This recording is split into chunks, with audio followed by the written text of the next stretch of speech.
most extraordinary is that this all began to start around 1:30 this afternoon with some social media posts by this media influencer who has about 5 million followers, and that by 3 o'clock the crowd had surged to a couple of thousand, and police were mobilizing to respond. And by 4 o'clock things started to really get pretty ugly out there, according to the chief of department, that the crowd surged, breaking into what was a construction zone around the Union Square subway station, and some people there were armed themselves with everything from axes to rocks to paint cans, and amid the crowd things began to fly, and that's described some of the injuries.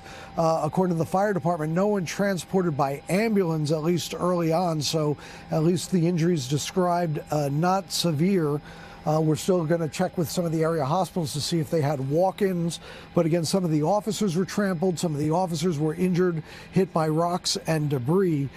So the pictures that show a lot of the pushing, the shoving, and as we saw earlier, some of the debris that was flying, obviously hitting many in that crowd, including officers, causing some minor injuries and numerous injuries. As for the number of arrests, Chief Madry said they're still tallying them up, but he talks about, as you pointed out, Natalie, a busload of arrestees, and then the crowd literally tried to attack the bus to try to free them.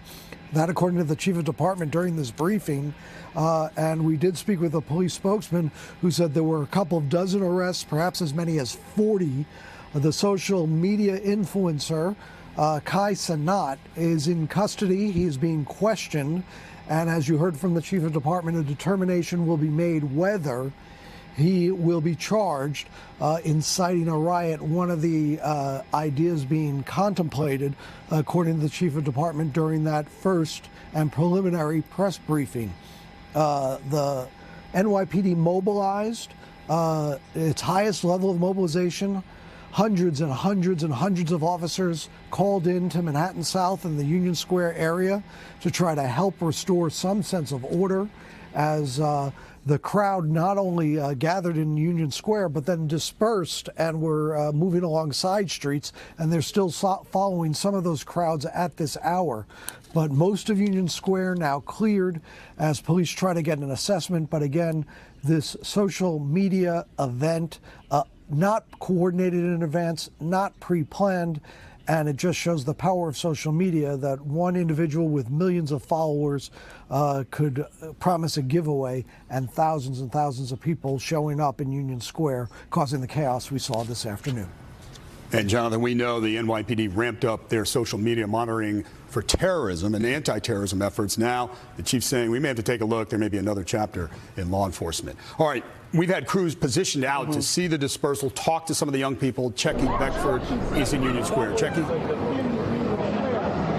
Yeah, and we've seen hundreds of young people coming this way, just a couple of blocks west of Union Square Park, as the crowds were dispersing, police forcing the crowds to disperse from that area. We actually saw a couple of them come by just a few seconds ago talking about how it was a party over there. In general, though, that's not what we've been hearing from most of the people who were in Union Square, who went there for those free PS5 units and gift certificates. They say, as you take a look down the street here, down toward Union Square Park, where we see police lights still flashing, mounted units standing at the perimeter. People tell us they went for that reason, but it turned into something they couldn't have imagined. They say that people were pushing and shoving.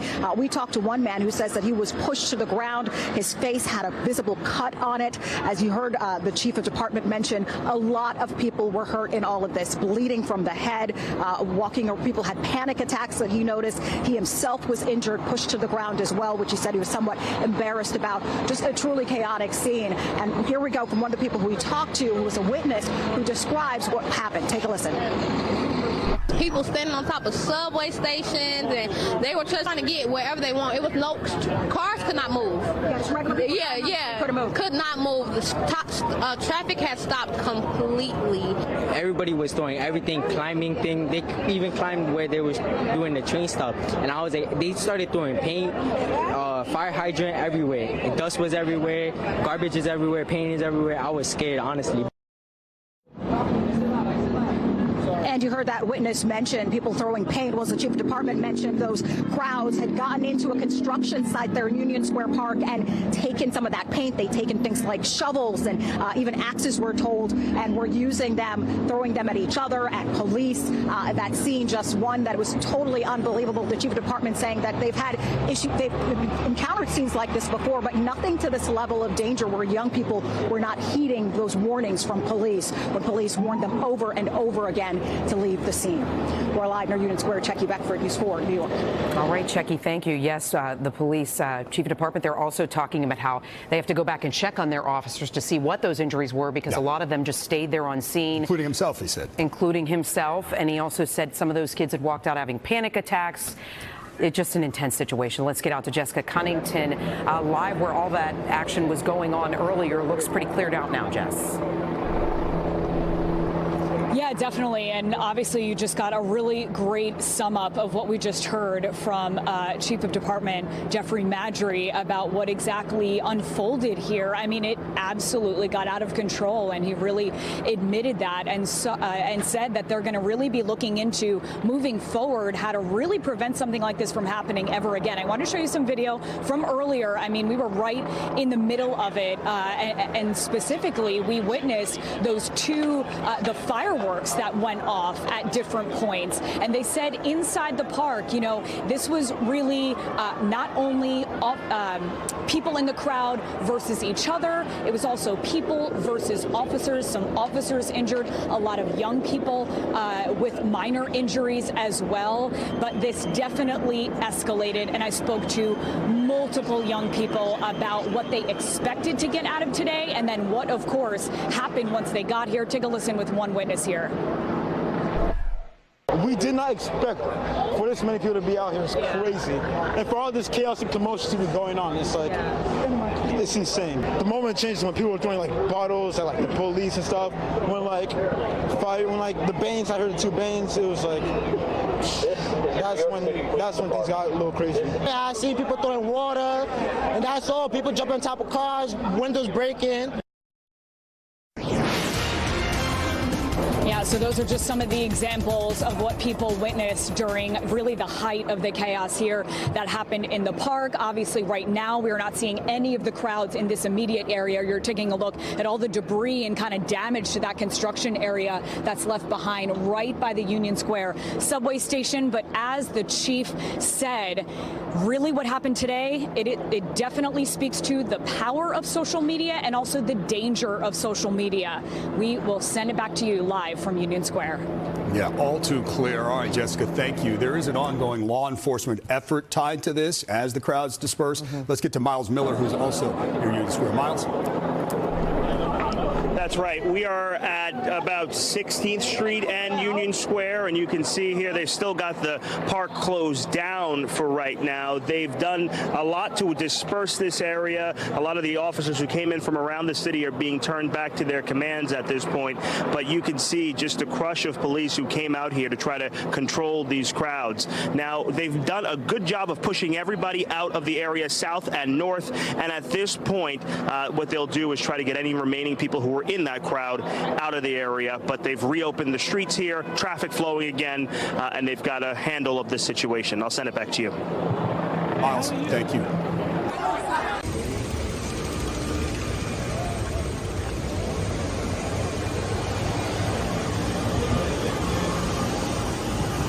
NYPD. And here's what we know tonight. According to police, Cenat will be charged with multiple counts, including at least 2 counts of inciting a riot and unlawful assembly. At least 3 officers were injured and 65 people have been arrested. We have live team coverage tonight. Stephanie Bertini is taking a look at all that damage done to the neighborhood and businesses.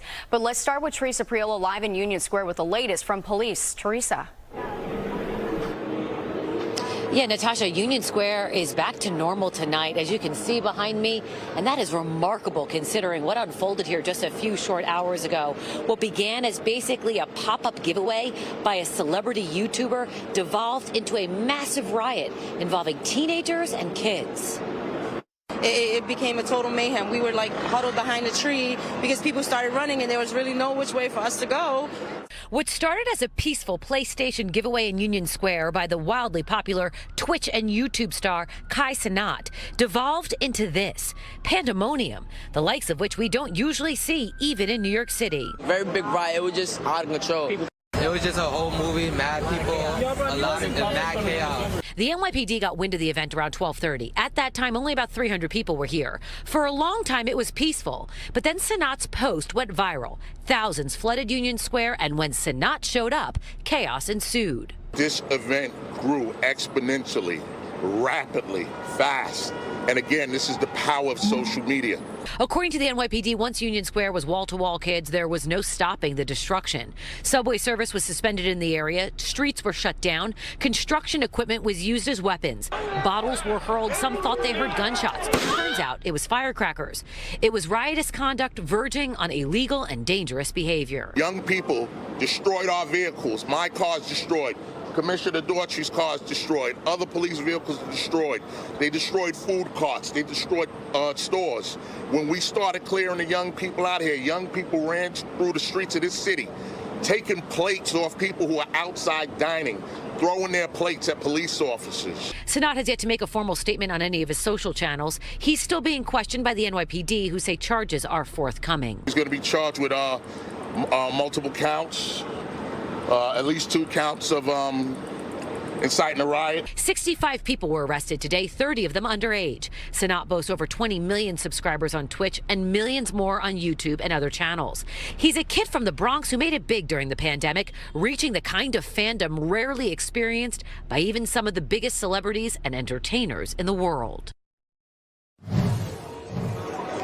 And as far as injuries are concerned, 3 officers were injured, 4 civilians were taken to local hospitals, one of which was a 17-year-old.